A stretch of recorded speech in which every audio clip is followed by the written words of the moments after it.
All right, and we are live. Good morning, Professor Muhammad. How we doing this Hey, good morning? morning. Doing good, good. What's going on, Coach? Not much, man. Just happy to get back on the podcast. Had a busy week with the street fair, so we were setting up most of the weekend. Um, that took a good portion of our time, but a lot of good convos that we're going to talk about today about jujitsu in the public eye. So I know we got some questions, and then you had a couple questions as well. Yeah. But let's talk about what's going on at the gym here for a little bit. What's the team planning for? You guys are prepping for a big tournament coming up. Yep. Master Worlds is coming up in just a few weeks. So World Masters actually. So it's the biggest tournament for over 30 adults in the world. So that's our focus right now. I've Um, never understood why they call it because even like masters, like once you just get old, you get classified as a masters. I think it was I think they got a little PC there. I don't know. Like even blue belts, right? Are there white belts in there or is it blue and up? It's got to be blue and up, Ma- right?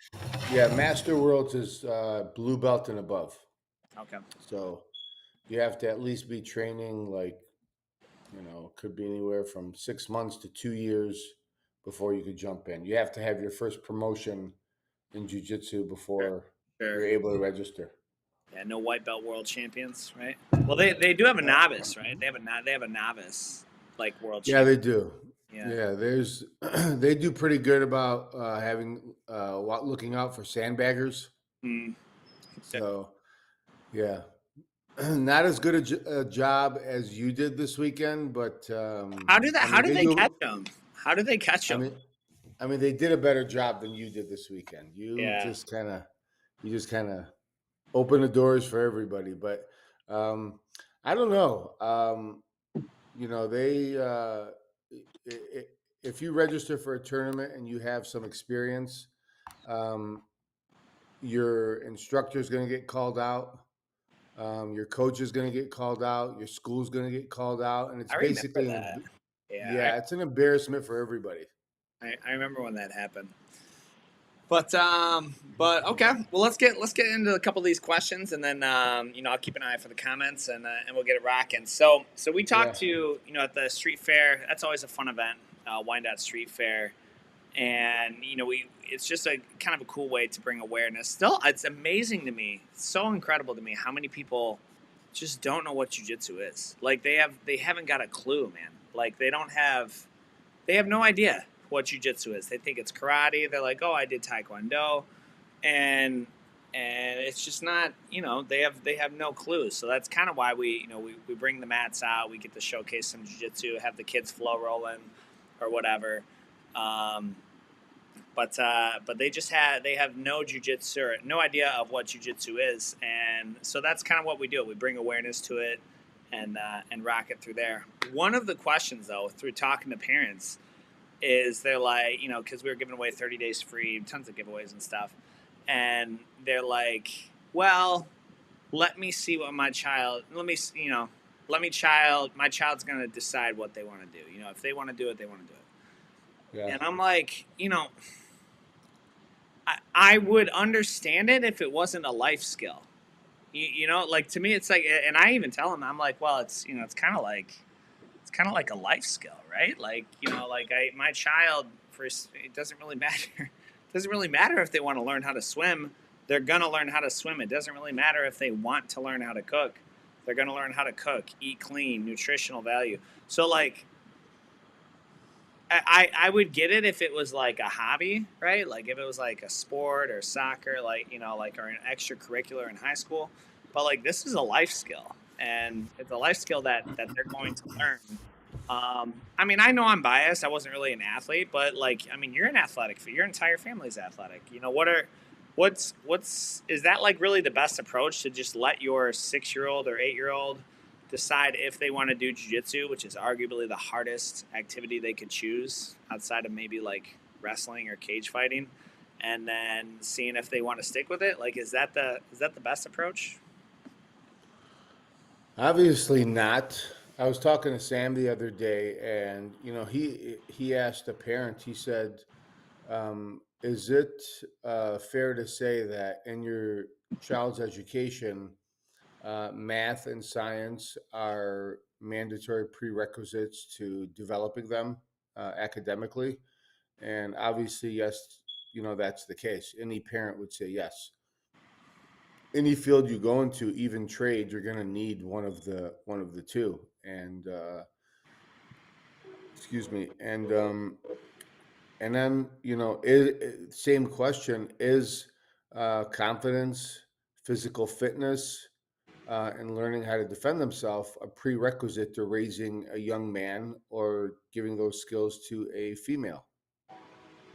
So initially, yes, parents will say, most of them will say yes. I mean, it's a no-brainer. You have to teach your kids how to defend themselves. You have to give them confidence. But um, parents are willing to wake up and take their kids to school, but a lot of them are not willing to say, force the kids to go learn discipline, force them to go work out, force them to go exercise. They think it's just, I don't know. They think it's just going to work itself out. So they think that, well, they're big now, so they're okay. They went from a little boy to a young man, so okay, he's a big kid now. He's going to be okay. It doesn't work like that, and it's pretty sad to see parents just totally neglect that part of developing their own child. See it every day. I saw this. I read this book, is Bad Therapy by Schreiber, and it was just talking about like this entire. They got this entire generation of these parents. They mean well, right? Like all the parents. Look, if you're having a kid and you choose, you choose to be a parent, like you obviously, the far and wide, you have the best intentions, but Yeah. you're like this, the generation that she targeted, because it's like you're talking about these kids that are on medication, the greatest rise of mental health, youth suicide, the whole nine. They're like they've never been presented with hardship, and when they are Yeah. presented with hardship, it's to be avoided at all costs, right? And hardship, and to make matters worse, hardship then becomes synonymous with trauma.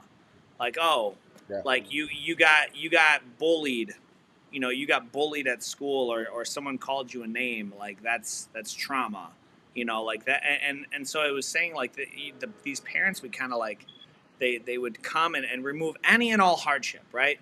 Oh, that teacher talked, was a little hard on you. Like, well, I'm going to write a letter to the superintendent, or I'm going to pull you out of that program, or you lost. Like, I told you that tournament, that Naga tournament we went to, kid lost, and then mom bought her a belt, like, because she didn't want her to feel bad. Like, you just completely nullified the entire purpose and coachable moment of that tournament. I didn't Yeah. even know you could. That was the day I realized you could buy Naga belts. Like, I didn't realize that was even an option.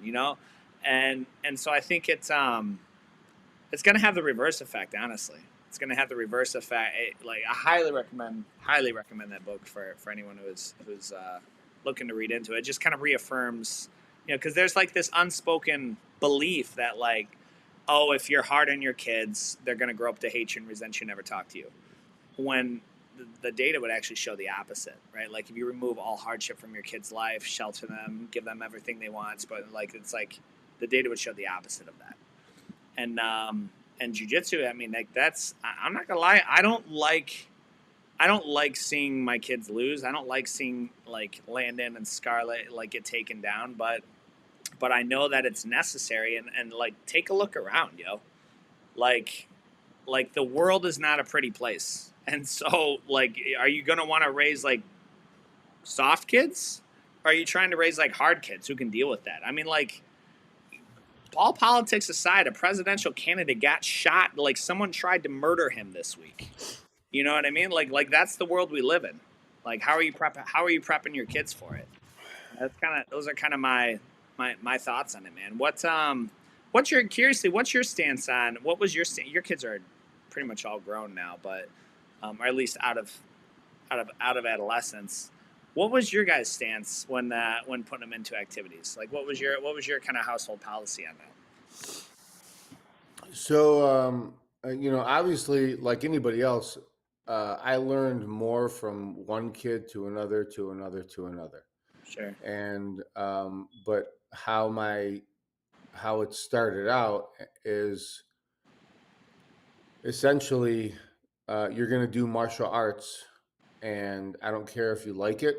I don't care if you play tennis the rest of the time or you play golf.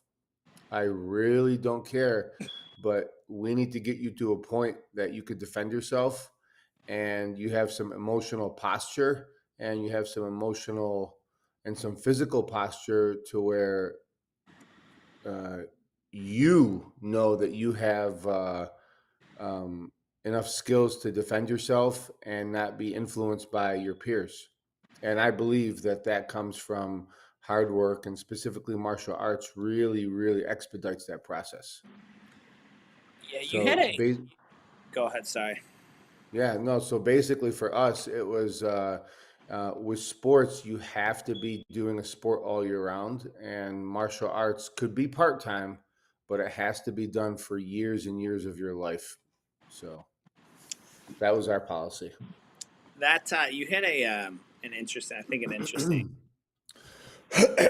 an interesting point is that like to be able to defend yourself and both to where both your physical posture and your mental posture, like and that's to be able to like just kind of conduct yourself a certain way. And I've said this long about your kids, like they're routinely, I hear people say all the time, they're like, "You're how old are you?" Like Jibril. I mean, it helps that he's like 6'3" or whatever, but like he recently gets mistaken for older than he is. Same with Nzmia and and the rest of them, And I think it's just kind of, I think that comes from martial arts helps, but it's also, I mean, they spend a good portion of their. It's not uncommon for them to grow up talking to adults. Yeah, I'm thinking of Rocket at the street fair. Jeremy's son. Like yeah, he was helping with the fair. I mean, he's been around.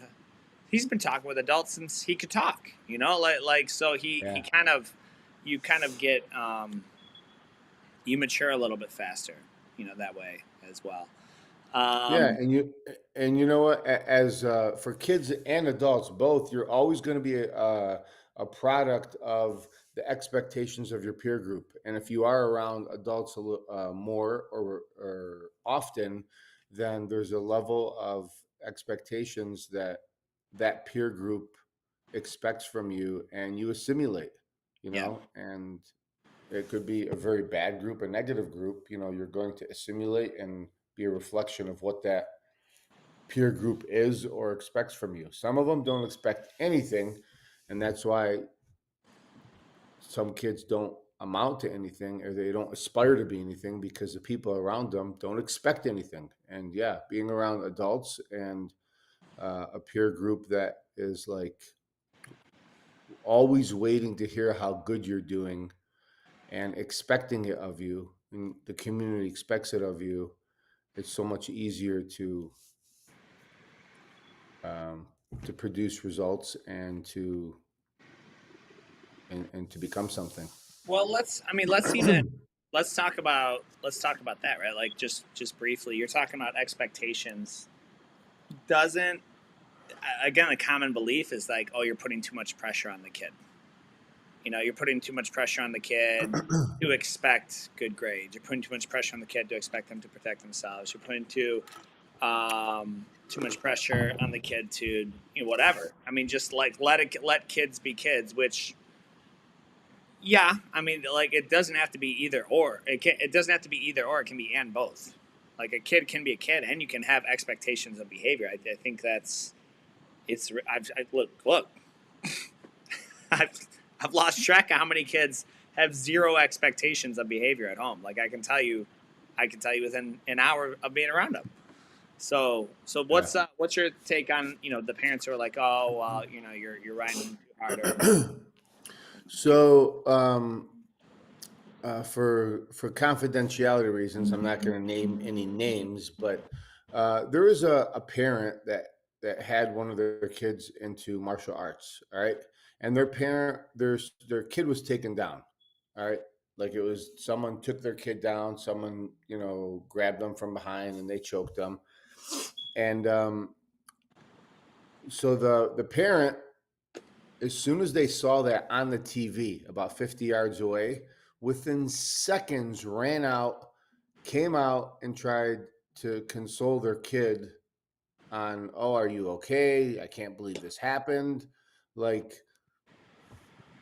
what do you teach a kid if they fall down and as they're hitting the floor, oh, let me help you up? Like, we're not talking about a newborn baby. We're not talking about somebody who's like, who needs help going to the bathroom or is wearing a diaper. We're talking about kids like 5, 6, 7, 8 years old. Yeah. When they hit the floor or they fall or they fail, you got to let them stay there and get comfortable with that and understand that, you know what, you got 2 feet, 2 legs on you, and you have to pick yourself up. And there's definitely a culture of parents that is just ruining children by always trying to pick them up and help them and want to hear what happened so they can go blame somebody else, and that is just destroying the manhood. It's destroying the feminism and both in men and females.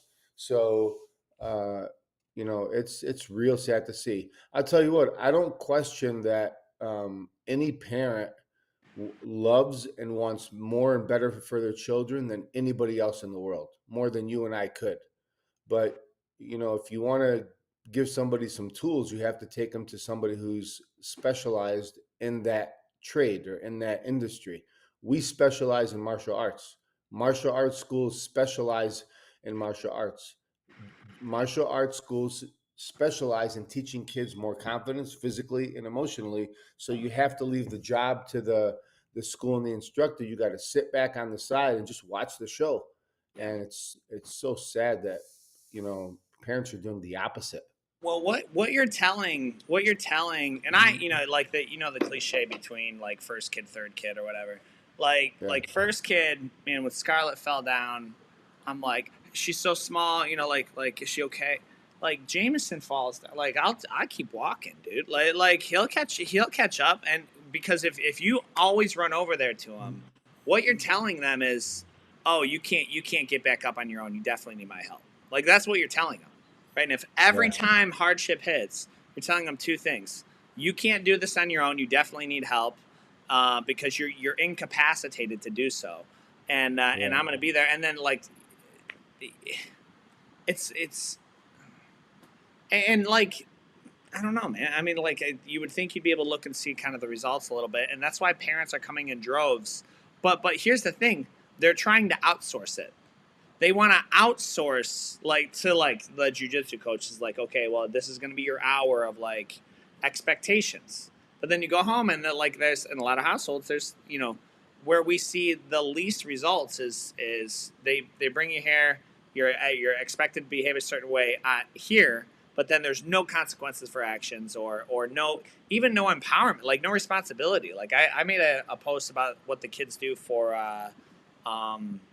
they earn an allowance, which I would have thought I would have never done before I had kids. But they earn their money. They literally they participate into the household. They do chores, they do things, and then it's all crap that we like plastic crap we would have probably bought them anyway. But now instead of it's like a judgment call, time of, it's like, well, hang on, it's your money. How much money you got? Like how many coins do you have? It's up to you if you want to blow it on this Pikachu or whatever. And that is, you're telling them, like, give them the agency to do so, to pick themselves up. Kids will surprise you, man. Kids are super tough. Kids are way tougher and handle tournaments and things like that way better than, in my opinion, some adults do. So, we have, third question is, second question. Yeah, dude, I spoke to so many hockey families this week. Like, so many hockey fans. Like, I swear it was like the hockey teams just came down there. And they're like, oh, cool, we wanted to do this. We play hockey. And I was like, oh, yeah, I don't know if you have time for that. Like honestly, because hockey's like 4 or 5 days a week. And they're like, oh, well, maybe you do off seasons, right? Do you do 3 month seasons of jujitsu? And I'm like, well, no. We don't do. I mean, some schools might, right? Like just do month to month. Like go, I guess, roll around for 12 times or something. But to jujitsu is a perishable skill. It's highly perishable. I mean, you tell me what happens if you didn't hit the mat for 2 months. How would your timing and everything feel? Yeah, well, what happens if you don't go to hockey for 2 months? The Yeah, second you step back on the ice, like, how do you think somebody's going to feel if you don't go to soccer or basketball? You don't touch one of those items for 2 months. What is going to happen? So, yeah, you know, jujitsu. If you play hockey all week, you should have a game against somebody at the end of the week. Basketball is the same. Soccer, baseball. You practice all week, and you should play against somebody at the end of the week. So, jujitsu, you compete all week. You have to prepare for a tournament. right, Jujitsu is no different than any other sport. Is that if you practice all week or all month, and then you play against somebody, that's called a game or a tournament. So it's no different in hockey in that if you win the tournament or you win the game at the end of the week, then you advance. And then you go play in maybe a bigger tournament. So it's like the playoffs, people get weeded out. And the deeper and the more you go into the playoffs, you're going to see kids that are like kids or adults that are much better, that are much more seasoned, that are much more committed. And you can't just kind of get by at a playoff level. At a local level, you can get by. At a regional level, you're going to have to put a little bit more work and do the extras. And on a national level, for kids and adults, as you progress, then it starts to weed out who's doing a lot more extras. So, so jujitsu compares to baseball and hockey is, and very similar. You keep advancing and moving up, and the more the brackets get smaller, the better the competition gets. Or you could say the more committed people are all year round. and I know obviously that's really big for Coach Alvarez. I mean, he's like every other sport you play, man. There's a game. He's like, and it's like Yeah, jiu-jitsu, like 10% of people compete. yeah, Um, yeah, 10% of people compete.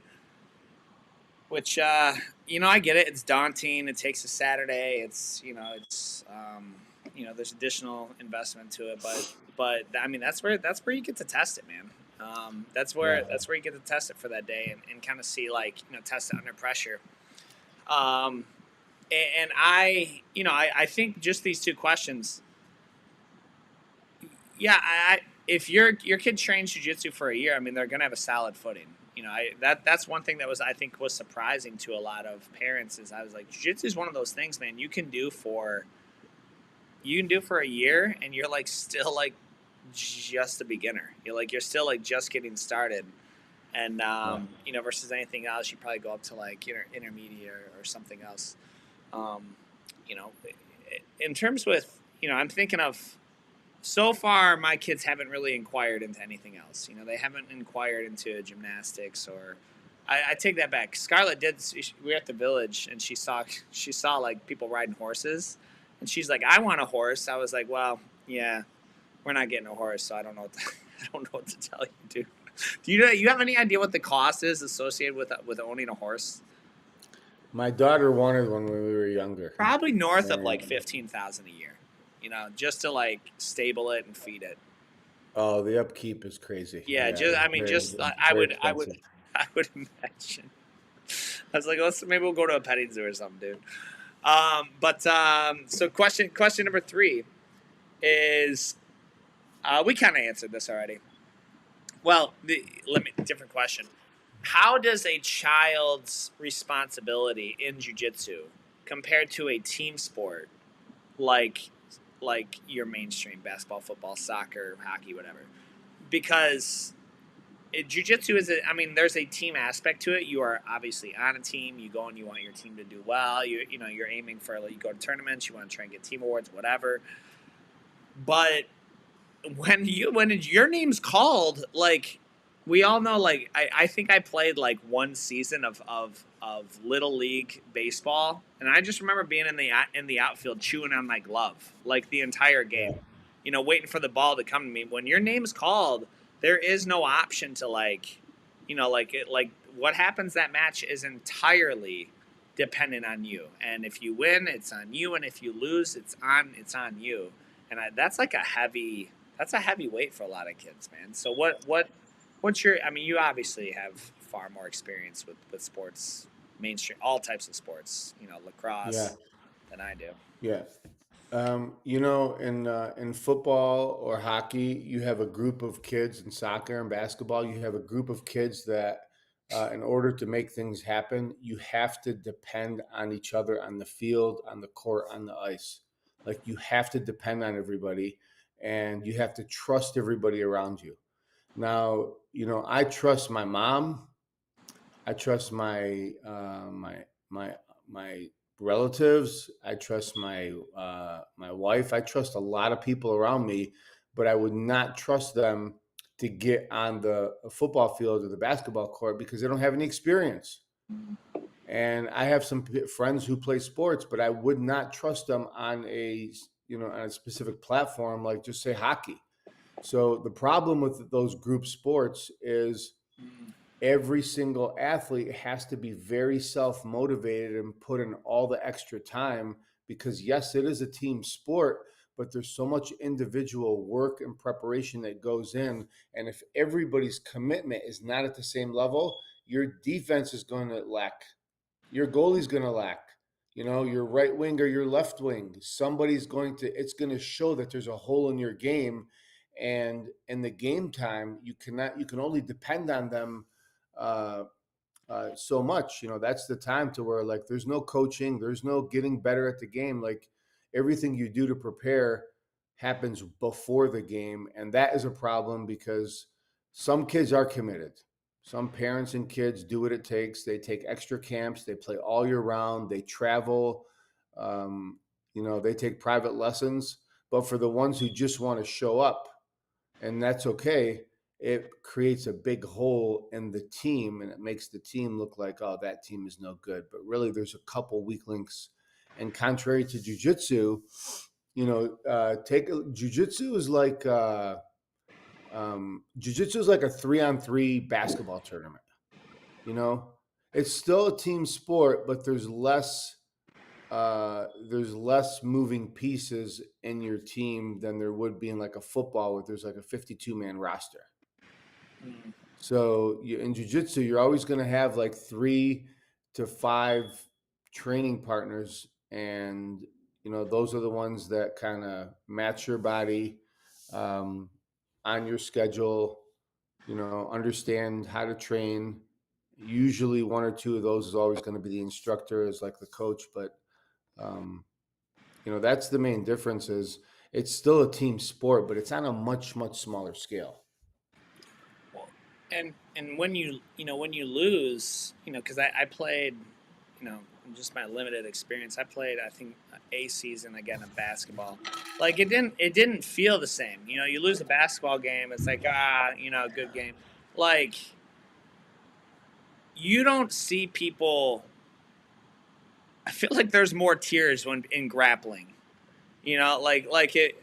I don't know. I mean, like maybe like 8 or 9 year olds, they lose the soccer game. Do they cry? Like is crying a regular thing? It's funny you ask that question. Like It's I funny. don't I genuinely don't know. Yeah, it's funny you ask that question. Sometimes they do, sometimes they don't. And I think I would say at that age group, more often they cry because they don't get a Slurpee at the end of the game, Hmm. or they don't get a treat or a snack at the end of the game. I don't think they cry as much in sports like that as they do like jujitsu. Yeah, Because you're really, really vulnerable and exposed in front of a lot of people where your yeah, hand gets put up, and it's in soccer. Yeah, that doesn't happen as much in sports like soccer. it's a personal thing, man. I know, like we had a couple of our comp kids, the grappling. The kids did great, man. But like they those comp kids work so hard. All of the kids did great, but especially the comp kids. They're training 2 days, 5 days a week. They're doing a lot, and a couple of them lost, and like it goes back to like that expectation, right? That pressure that they put on themselves. And I'm like, man, like I pulled them aside. I'm like, no one cares about this. Like that. Like jujitsu is something you you do right now. Like it's not who you are. Like it's something you do, and who you are is how you're going to react to this loss right now. To think that this is going to be your only loss in life is foolish. Like so, Yeah, like how you react to this right now is who you are. So choose who you want yeah, to be. You want to be the one who yeah. throws fits, can't control their emotions and their attitudes, and like can't control that, and then you storm off, or do you want to be the person who is a good, like you're going to use this as a learning opportunity? It's up to you. Like that's the true, like that is how to Well, deal with that, man. I'm going to tell you what, Coach. The reason why that statement doesn't apply all the time to Why? all people is because the kids that you're talking about on our competition team, Yeah. they start practice and they could bump their head and scratch it and come out of the room crying. They could bust a lip and they got a bloody lip. They could leave the room, they got a bloody nose. They could hurt their arm or their elbow and they walk out of the room crying. But those same kids are the one that actually don't need their parents. They walk right back. They kind of wipe off their tears. They walk right back in. So these kids you're talking about are very self motivated. They don't need a coach or a parent to tell them it's okay. You're going to be fine. Let's go back in there. If anything, we will say wipe off your tears and get back on the mat. And you know what? It's like, oh, it's like waking somebody up. Oh, okay, I'm here. So Mm. these kids are very, very self motivated. So that statement and approaching it like that, in my opinion, works much better when kids they have their own emotional skin in the game. And the kids that you're talking about at Metro Jiu Jitsu, like these kids work hard. You can't Sure. you can't convince a kid to essentially go fight for 2 3 hours a day every day 5 days a week. You can't do that. Eventually they're going to break and say I can't do this anymore. Right. So you're talking about very self-motivated kids, and when you talk to the general public, there's levels and tiers to developing an athlete, and we have some of the highest level kids in the Midwest, and I rival in the whole country. I mean, with our world champion title, 5 years, we have less than two. We have like or two or three world champion kids medals, and as far as first, second, and third, we have a lot more than that. So, uh, so when kids are motivated and you get them to a place where they're self motivated, you could say whatever you need to say, and they're going to be like, okay, I'm going back. I'm getting back to training. They on that note, let's talk about the comp kids versus the non comp kids, right? Like to join the comp Yeah. team, obviously you need some buy-in, some commitment there. But like, what does training look like? What would training look like for someone who that's a lot. Like to a family who doesn't have the interest or the means to travel to Vegas to compete in LA but they're like I still want my kid to learn. Like, do they have to do all that to learn to protect themselves? And then this is, I think, what I'm personally really proud of. Um, how are the non-competitor kids treated on the team compared to the competitors' kids? Because there's always like I've heard you talk about golden children on like soccer Yeah. teams, right? Like the favorites. Like, so what does that dynamic look like? Like what would that dynamic look like to maybe someone who's familiar with a sports family? Like what would that look like? That we'll call the I don't like the term hobbyist, but we'll call it the recreational kids versus the comp kids. Yeah, going back to what we were talking about, like one of my philosophies was 2 days a week. to learn some discipline, some self-defense, and some confidence is probably is a must. Like a minimum of 2 days a week. If you go to a job 2 days a week, how much are you going to learn and progress alongside your peers? If you go to school academically only 2 days a week, you know, like, and the other kids are going 5 days a week, how much are you going to progress? So we have to keep that in mind that um, part time will give you part time results, but it's still going to get you results. Um, Saying that, when we're talking about our comp kids and our travel team, um, uh, major commitment brings major results. And with our program, and you and Coach Jabril oversee are the directors of the kids program. So just better than I do that. You have to try out for the kids program, Yeah. and because I want to be on a competition team doesn't mean you could be on the competition team. Mom has to be on board, dad has to be on board, and most importantly, the kid has to be on board. Yeah. If it's not the kid's idea, guess what? It's probably not going to last. Dude, they've been trying to get Scarlett on the team. They've been trying to get Scarlett on the comp team for since it started.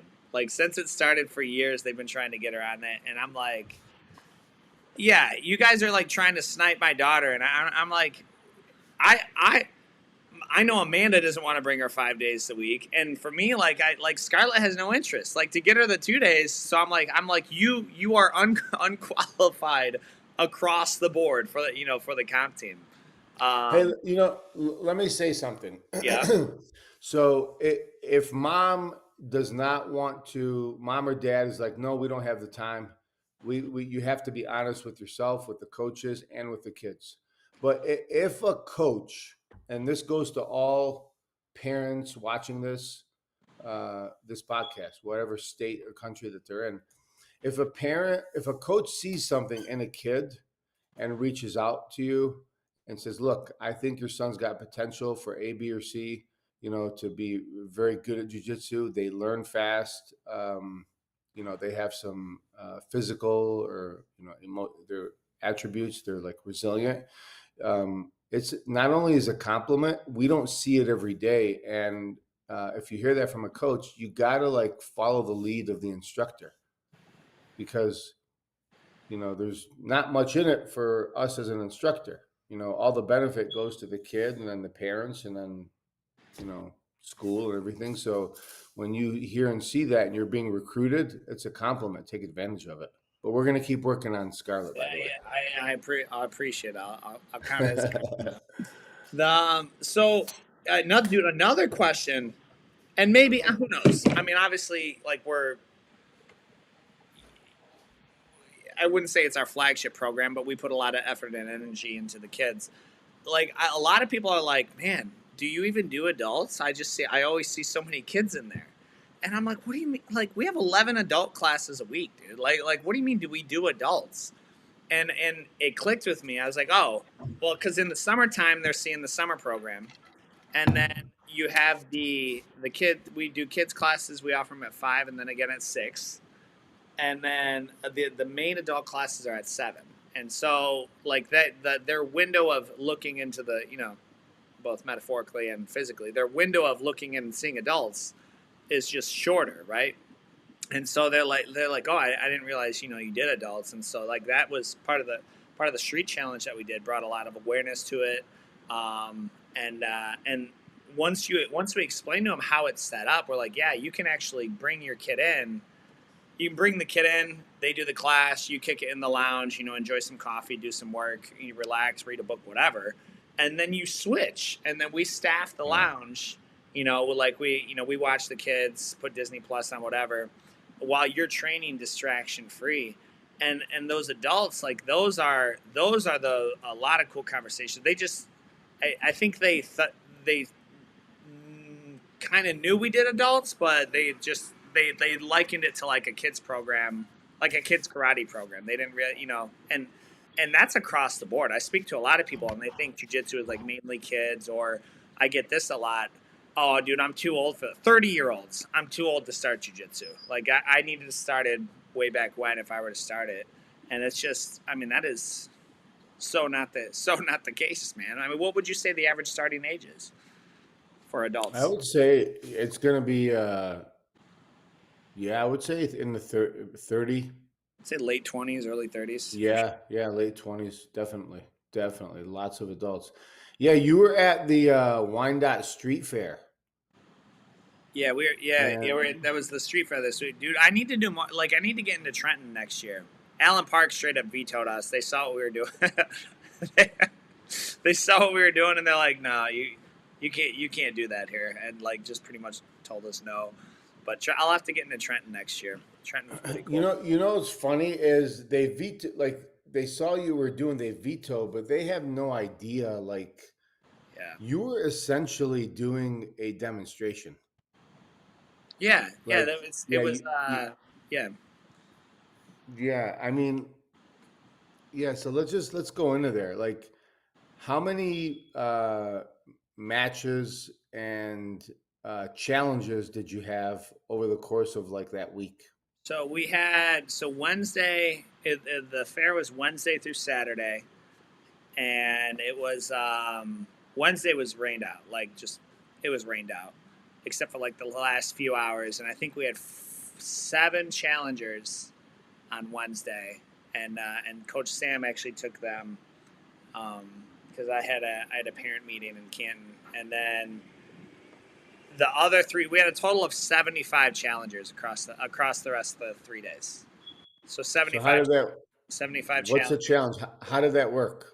So the You're set challenge is up at a we, booth with we, some we mats. yeah, so we just put up a booth, we roll out some mats, we give them top mount, and if they maintain top mount, right, meaning we don't get a guard back of any sort of, right, if we get half guard, close guard, open guard, they lose the challenge. But it's not like there's no like buy-in to them. It's not like you need to pay to participate. Like, and I think a lot of people were like, a lot of people asked, they're like, how much is it? I was like, what are you talking about? It's free. They're like, wait, so I can try this and like earn $60? Dude, we had like this one guy, I haven't posted the video yet. He's straight up. He's like, all right, huddle up. Took his gun out of his pants, put it in his girl's purse, took his shirt off, and got Oh on my the mat. God. He's like, I just don't want to freak anyone out. He took his. I'm like, this is. I was like, we can do this, but this isn't that serious. And I'll have to post that video coming up Oh too. my But God. yeah, I think you sent me that one. yeah, So, that was wild. bro, okay. So I gotta ask you. Um, so we have a bunch of trolls online. We have a bunch of haters online, and Everybody has haters. oh my gosh, like I feel sorry that these people have this much time in their life to focus on Metro Jiu Jitsu, David Fox, Muhammad Abdraba. I feel sorry for them. Like like you would think they're retired and they have nothing to do. So you have all these haters online, and I've seen some of the comments. So I got to ask you, okay? Mm-hmm. I'm going to formally ask you. I've seen some of the comments how about the challenges, about the positions. We're starting in top mount. Like, why? I haven't seen it. What are the I haven't seen any of those. What are the comments? Let me ask you. I'm going to ask you for them. Yeah, You're doing top mount. yeah, Why not? Like so many times, you could transition to single X off of escape yeah. and attacked a leg and a heel hook off of escape from the bottom of the mount. Why didn't you do that and attack them and submit them? So, well, it depends. I mean, it depends on. I had to gauge each challenger, I mean, this alone is, I think, really a really this alone, I think, is a really. There was like a process, like an unspoken process to it. I would go up, introduce myself, because what I didn't want to happen. I mean, the liability is like tempers flare, whatever. So like we just made sure it was super friendly with everybody. Granted, we had a lot of like wrestlers come through. I feel like I had like 6 back-to-back Henry Ford wrestlers come through. You know, and those guys that you have to go harder with, right? And especially knowing that I had a lineup, like I'm not trying to do 7 minutes in a row, So like those guys, I would attack submissions with. So, but like there was plenty of just average kid, guys like a news cameraman, like those you can play a little bit more with so that they can feel it. So I think you have to meet, it's like the typical the instructor meets the aggression of who you're going with, like so you just match that sort of level of of whoever you're going with, So it would vary, and then some of them, I mean, there were a lot of people who took the challenge who trained jujitsu. I mean, we had several guys like blue belts, come through. Like best I could do was get guard in the 60 seconds. Like I was trying to make something happen, but they just had good base, tight elbows. So, the submissions weren't always there. I mean, Yeah, so I guess there were lots of guys who. So we asked them if you train jujitsu, and do you have any experience?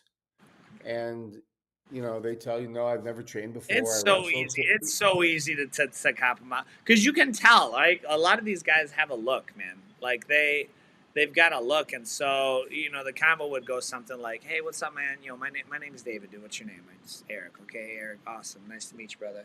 So we ever trained jujitsu before? No, not really. I'm like, that's a yes or no question, bro. Like, not. It's like it's either like you're either pregnant or you're not. Like, it's a yes or no question, right? Like, Yeah. And then I'm like, what's not really? Well, only a little bit. What's a little bit? Well, I had like 2 or 3 amateur fights. Like, okay, all right. So we trained jujitsu for 6 to 8 months. Like that's like a level of jujitsu, right? And so then one guy straight up like he got past me. They I think Caleb or whatever had him sign the waiver. He was already on the mat. I was hydrating, and I come over, and he's got like that like he has like a Ninja Turtle. Like, have you ever seen that rash guard with like a Ninja Turtle shell on it? Like he's wearing that, and I'm like, okay. And so I asked him, I was like, "What's up, G? We ever trained jiu-jitsu?" No, not at all.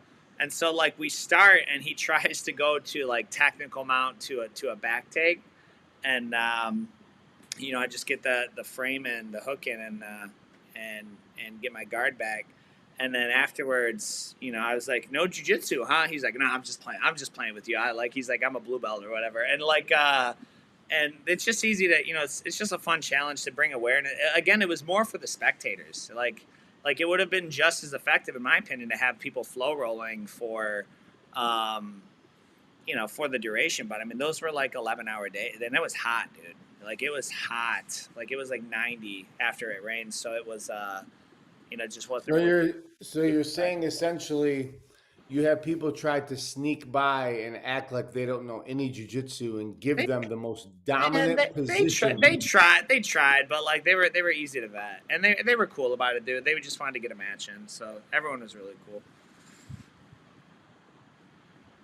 Well, so you had like 73 matches. You got to show some, jujitsu in there. We also essentially took somebody who only has, a short amount of mat time, and he was out there. Sam, yeah, And Sam probably did. Coach Sam just got his blue. He probably had over the 3 days 10 or 12 matches. So he did great, and I told him I think that honestly for me was really cool to see, like that, like 'cause some of these guys, wrestlers, like, and to be able to, he could hold his own, and I think that's rewarding to be able to like see guys do that.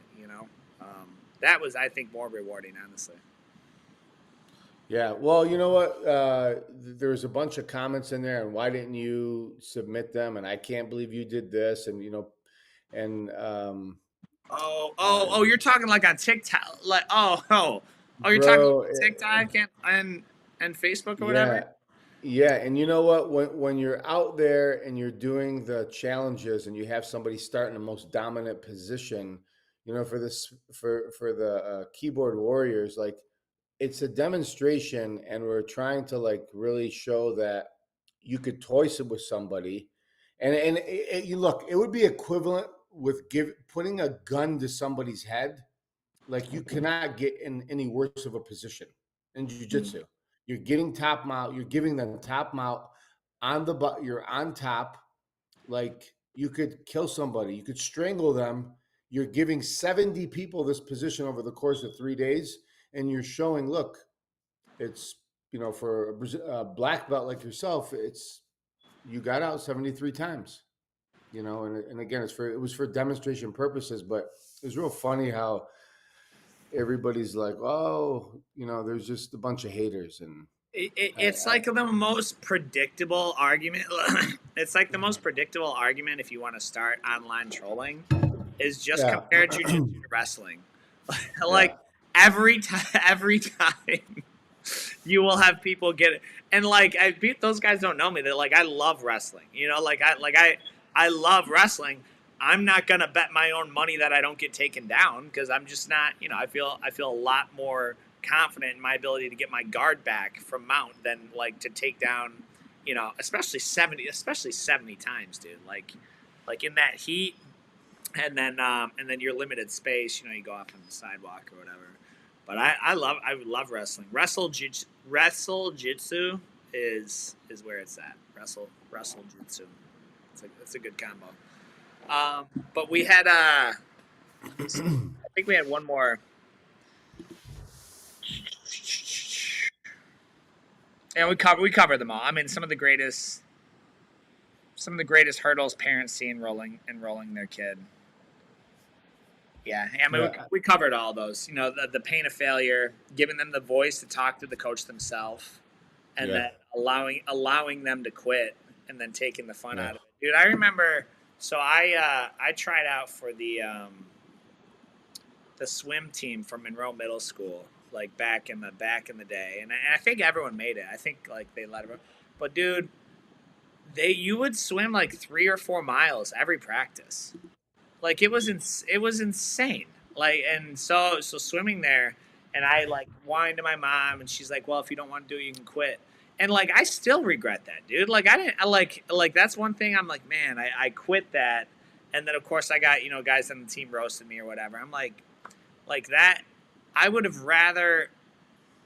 Ultimately, I mean, I take responsibility for quitting. I'm not putting this on my parents at all. But man, I wish they hadn't let me quit, and been like, hey, no, dude, like you wanted to do this, you're signing up for the full season, whatever. You're just gonna see this out, and that, I just don't want to be known as a quitter. And I think like you letting your kids know at the very least, like, hey, you fulfill you committed to this sport, at least see it through for the time that you committed, whether it's a season or a year or however long that is, I mean, there's a life lesson right there, if nothing else. Like stick with what you start. I mean, it's a huge lesson. What do you think? yeah. I just, I really get frustrated for the families because, we have families that we have a mom, and she doesn't have use of one of her arms. And it's literally she can't use it. It's paralyzed on that side of her arm. She has two kids that she brings to the gym every single day, and she understands that, okay, I don't have one arm. I'm gonna be missing some. There's a lot of things I cannot do, uh, and um, and one of them is obviously playing with the kids, teaching them the physicality of sports and athletics. So when I see a mom with one arm coming into the gym with two kids 3-4 days a week, hauling two kids, getting them in the car, out of the car, and she's a good mom. And these are good kids. When I see somebody like that, that's 100% committed, and you have other parents that are just afraid to let their kids fail, don't want to push them too hard, babying them, you know, it's really sad to see the decline of kids in this world like that because the mom has only one arm to use. But yeah, people might look at her and feel sorry, but nobody's gonna go to work for her. Nobody's gonna be dropping off money at her door. You know, It's nobody's gonna. that's such a good point. You know. Yeah, like we all, I'm sure anybody would be empathetic towards her, but nobody's going to get up and do anything for her.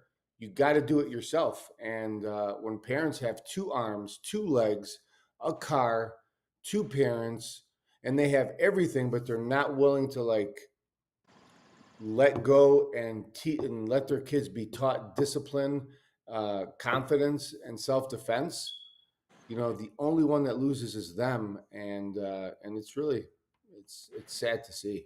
It's sad to see. They just got to let go, let the coaches do their thing, and follow the follow the program. And Well, I'm not just talking about Metro. I'm talking about all martial arts in general, all schools. Let the coaches do their work. All sports, yeah. you know, stay out of the kids' business and just let them do their thing. You Yeah, know. yeah. I mean, you bring up a good point. I think it's just like on a universal side of it. You know, everyone, dude, it's wild to me. Like I live, I think daily about the I forget the, you know, it's like prayer, but I don't know it's a prayer, but it's like Lord, a serenity prayer, right? Teach me that, or there's things that I can control, and there's things I can't control. And looking at the people that are on both sides of the aisle that are looking at this next election as like their savior, like for whatever their circumstances are, like this next election is going to dictate their future, man. Like that is, like, if that's, I would advise, if that's your mindset, like if your entire future and circumstances are contingent upon an election, no one's coming to save you, dude. Yeah, I'm that's sorry, true. That's a no good one's point. coming to That's save you. true. Like no one's coming to save you. No one really cares about, like, honestly, no one's like really gonna do anything life changing for you. Like Yeah, get up and do it yourself. And that's to the point about that mom, you know, with who's got the use of only one arm. Like a lot, there's no end to sad stories. Like you can find as many sad stories as you want to find online. There is a lot of lack of action though, right? Like people are yeah, like, they want to say something, you know, but but at the end of the day, no, like you said, no one's gonna just be a lifetime supply of cash flow for her. She still needs to like overcome to that, right? Over yeah, That's just a hardship that she's gonna overcome, and yeah. she's a living example and role model to her kids for that. And until, like, you know, I speak to these, dude, just these adults who are like, well, yeah, you know, let's blame, and my it takes about 7 seconds of scrolling on my personal social media to understand my political viewpoint. I'm not going to get into it here, but people who are like hating on Joe Biden, well, guess what, dude? He's the president at the moment. We're going to give him the respect he deserves. He's the God appointed authority of the country, but but to blame him for your circumstances is a cop out. It's a cop out, dude. I'm sorry. Like there may be some external things going on, sure, you know, but ultimately, if you're not the presidential candidate, it's out of your control, right? You can vote however you feel led, and that's fine, and you can try and control it, but ultimately, like you need to do more than that, and that the gumption that jujitsu gives, dude. Like you know very well all of the stressors that, you know, that we encounter, you know, running businesses, and especially during the summer program, and you know, like with the vision of where we're going, we have a lot of stressors, right? Still not as stressful as and as difficult as jujitsu, in my opinion. You know, because the consequences are so immediate on the mat. If I make a mistake on the mat, I will pay for it instantly. I will pay for Yeah, it instantly. Like if you and I make a poor decision in business or personally, there's usually like there's some time to be like, yeah, you know, I thought about it. I'm gonna undo that. But yeah, but jujitsu teaches you that the consequences of your actions, and like it's not all that bad. You know, you get smashed. You know, you get smashed for a round. Okay, awesome. I'm gonna try again. Like you're not. No one in America is really facing, like we're not really facing any real challenges if we're being honest. You know, food's more expensive. You still have food though. You know, stuff's more expensive. You still have shelter though. You know, you still have like safe streets and county parks, and I think it's just a lot of, like if you take like a world perspective, like of worldly circumstances, like we got it pretty good, man. Yeah, no doubt. No doubt. But that's so that's pretty much every question we've got for our for our podcast. I see Big Chad. Love the $60 challenges. Yeah, dude, I think I got them all on tape too. So we'll put out reels for a little bit, for next couple months or whatever. What I like is that TikTok you can do like playlists, so you can just add those to a playlist and kind of go through, one by one. I got it, dude. I was looking to get into like a street fair in like Canton or up like Plymouth way, for our second spot, but it's just, again, it's not. They're looking for like artists. They're not. I don't think they're looking for what we do out that way. It's tough to get in touch with anyone. But if you guys are watching this and you know anyone out that way, we'd love to set up booths, out that way as well. Maybe this year or next. So, got anything else, Coach, before we sign off? No. Awesome. The next big public event is probably going to be our trunk or treat, right, in October. I mean, like, as far as like open to the public, come through. Yeah. Yeah, trunk or treat in October. And then what's the date on that? It's probably like the week before. I'd have to check the week before Halloween. I think the Saturday before. Yeah, like we had I think at one point we had like 400 or 500 people total throughout that event. So if you have kids, that's a very, very it's a lot of fun, a lot of people, a lot of kids. It's crazy how fast time's flying. Like we're already. Dude, I swear it was just like New Year's. I swear it was just New Year. That is trunk or treat's the 26th. Yeah. Yeah. Trunk or treat is the 26th. So, all right. Well, guys, appreciate you tuning in. You know what to do. Like, follow, subscribe, whatever the social protocols are where you're watching this. As always, we will see you guys on the mats.